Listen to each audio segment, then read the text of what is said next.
Murali kitchen. இப்போ செய்து காட்ட போகிறது ஹோம்மேடு கீங்க.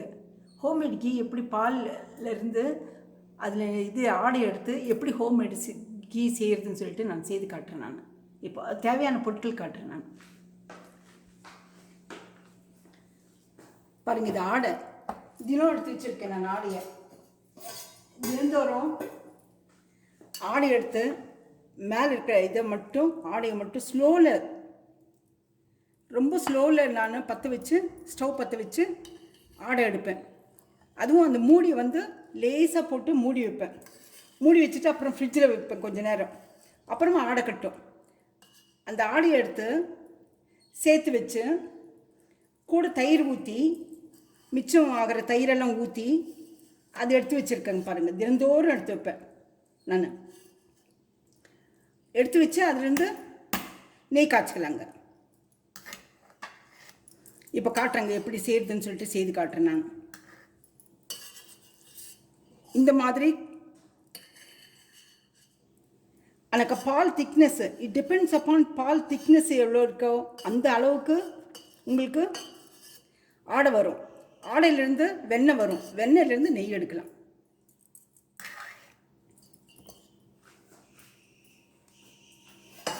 இதான் செய்முறைங்க. இந்த ஆடை ஒரு பாத்திரத்தில் போட்டு வச்சுருக்கேன். நான் ஃப்ரிட்ஜில் போட்டு எடுத்து வைக்கிறேன். நான் தயிர் ஊற்றி கலக்கி சின்ன வெல்லம் பாருங்கள், இந்த வெல்லம் துண்டு, 2 கல் உப்பு, கருவேப்பிலை கழுவி வச்சுருக்கேன். அவ்வளோதானுங்க. இதுக்கு தேவையான பொருட்கள் அவ்வளோதானுங்க. இப்போ இதை மிக்சியில் போட்டு அடித்து ஃப்ரிட்ஜில் வச்ச தண்ணியில் அது அடித்தாக்கா சீக்கிரம் வந்துடும். ஏன்னா தண்ணி ஈரமாக இருக்குது இல்லைங்களா, சில்லுன்னு இருக்கிறதுனால சீக்கிரம் வந்துடும். அதனால் எடுத்து வச்சுருக்கேன். நான் இப்போ ஆடையெல்லாம் எடுத்து மிக்சியில் ட்ரான்ஸ்ஃபர் பண்ணியாச்சுங்க. அதுக்கு கொஞ்சம் இந்த தண்ணி ஃப்ரிட்ஜில் வச்ச தண்ணி வச்சுருக்கேன். நான் ஃப்ரிட்ஜில் கொஞ்சம் நேரம் சில்லுன்னு வச்சுருக்கேன். நான் அதை ஊற்றினாலே போதும். அது ஊற்றி அடித்தாலே சீக்கிரம் வந்துடும். உங்களுக்கு சீக்கிரம் மிக்சியை ஃபுல்லாக இது பண்ணணும்னு கிடையாது. பாருங்கள், இந்த விப்பு இருக்கு இல்லைங்களா, இந்த எல்லோ கலர் பட்டனு, அது இது ஆஃப் பண்ணால் போதும். நம்ம மத்து போட்டு கடையிற மாதிரி, நம்ம மத்து போட்டு கடையவும் இல்லைங்களா அப்பெல்லாம்.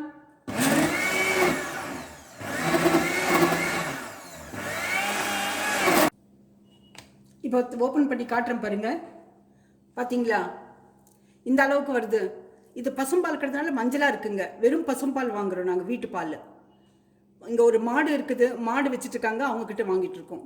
அதனால் மஞ்சளாக இருக்குது. உங்களுக்கு ஏன் பேக்கெட் பாலில் இந்த மாதிரி மஞ்சளாக இருக்காது. இதில் இன்னும் கொஞ்சம் தண்ணி விடுறேன் பாருங்கள். இப்போ அடித்தாக்கா சீக்கிரம் வந்துடுங்க. வெண்ணெய் வரும்போது இது இந்த மேலே இருக்க லிட்டில் கிளியர் ஆகிடுது. அது தெரியுது நமக்கு.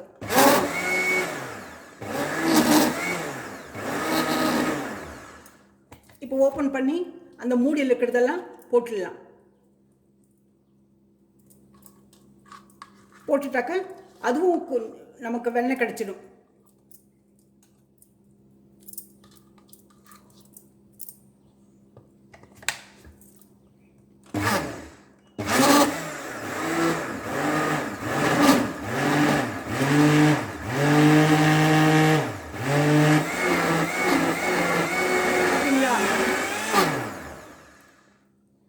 இது நல்லா கிளியராக இருக்குங்களா?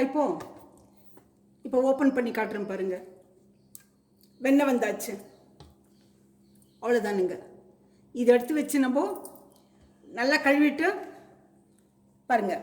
நான் எடுத்து இந்த இதில் போடுறேன். நான்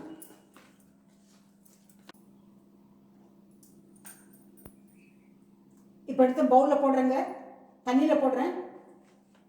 தண்ணியில் போட்டு ஒரு முறை கழுவிக்கலாம். ஒரு 2 முறை கழுவிடலாம். பசும்பால் கெட்டியாக இருக்கிறதுனால வெண்ணெய் அதிகமாக வரும். இது ஒரு 4-5 நாள் போட்டது எடுத்துதானுங்க.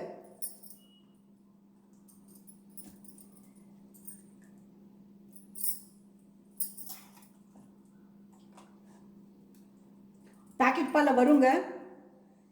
நான் எடுத்துகிட்டு இருக்கேன். நான் முதல்ல எடுத்துகிட்டு இருந்தேன். ஆனாக்கா இது வந்து நந்தினி மில்க், கர்நாடகாவில் கூட நந்தினி மில்க் கிடைக்குதுங்க, அதில் கிடைக்கும் உங்களுக்கு வெண்ணெய். வேறு பால் எனக்கு தெரியாதுங்க.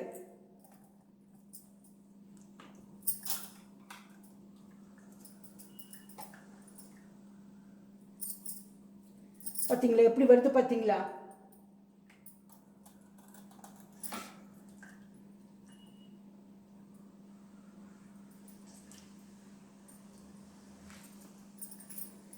இதை கழுவிட்டு பாருங்க, வெண்ணெய் கழுவியாச்சு. இப்போ இதை காய்ச்சலாம். ஒரு கெட்டி பாத்திரத்தில் போட்டு காய்ச்சிடலாம்.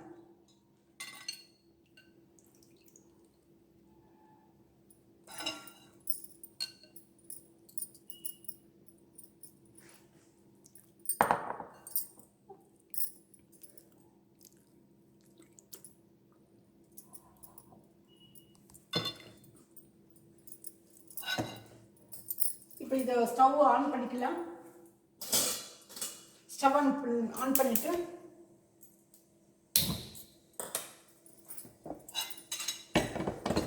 இதை வச்சிடலாங்க.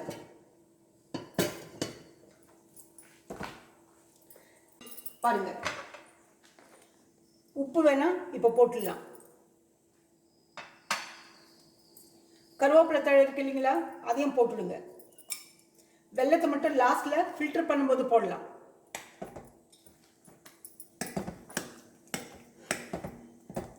கருவேப்பிலை எதுக்கு போடுறோம்னாக்க நல்ல மணமா இருக்குங்க. கருவேப்பிலை, முருங்கைக்கீரை இல்லைன்னா வெத்தலை, மூணுல ஏதாவது ஒன்று போடலாம்.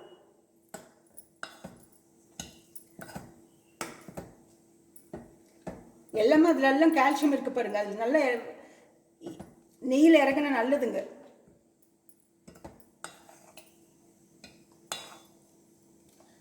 லாஸ்ட்டில் சின்ன வெல்லத்தை போட்டு நம்ம ஃபில்டர் பண்ணி வச்சாக்க கெடாமல் இருக்கும். சிக்கு வாடை வராமல் இருக்கும். எத்தனை வருஷத்துக்கு வேணாலும் வச்சுக்கலாம் நெய். அதுக்காக அந்த வெல்லத்தை போடுறதுங்க.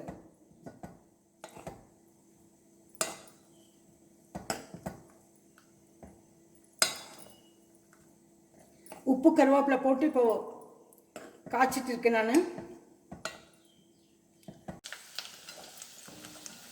பாருங்க, இந்த வெண்ணெயை காய்ச்சிருக்கேன். வெண்ணெயை காய்ச்சிட்டு இந்த சத்தம் வருது பாருங்க, அந்த சத்தம் கம்மியாச்சுன்னா போடுங்க, நம்ம ஆஃப் பண்ணிடலாம், ஸ்டவ் ஆஃப் பண்ணிடலாம். இதில் உப்பு கருவேப்பிலை போட்டிருக்கேன். உப்பு எத்தனை வருஷமானாலும் கெடாமல் இருக்கிறதுக்கு உப்பு போட்டிருக்கேன். அந்த வாசனைக்காக, மணத்துக்காக கருவேப்பிலை போட்டிருக்கேன். ப்ளஸ் கால்சியம் இருக்குது அதில். இதை எடுத்து வடிகட்டும் போது, ஃபில்டர் பண்ணும்போது இந்த வெல்லத்தை போடுறேங்க. வெல்லம் எதுக்குன்னா சிக்கு வாடை வராமல் இருக்கிறதுக்காக வெல்லம் போடுறேன். எத்தனை வருஷம் வேணாலும் சிக்கு வாடை வராதுங்க, நல்லா இருக்கும். உங்களுக்கு வேணா காட்டுறேன் நான், அப்புறமா காட்டுறேன் நான்.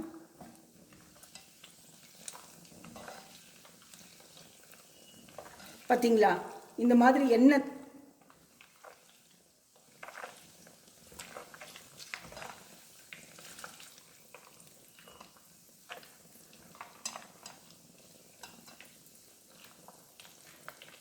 மேலுக்கு வருங்க.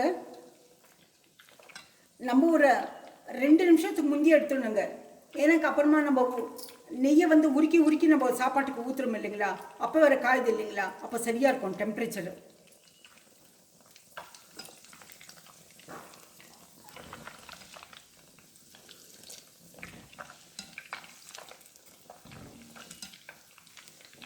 ஃபில்டர் பண்ணிட்டு அந்த இதெல்லாம் போயிடுங்க, கருவேப்பிலை மட்டும் போயிடும்.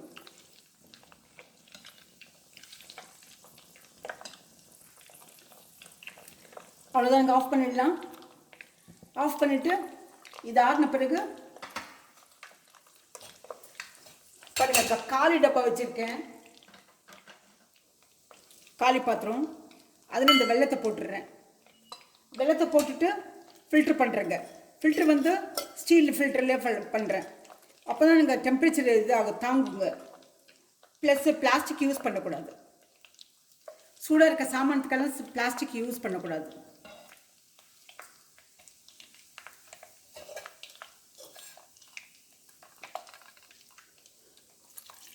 இந்த மாதிரி வடிகட்டிடுங்க.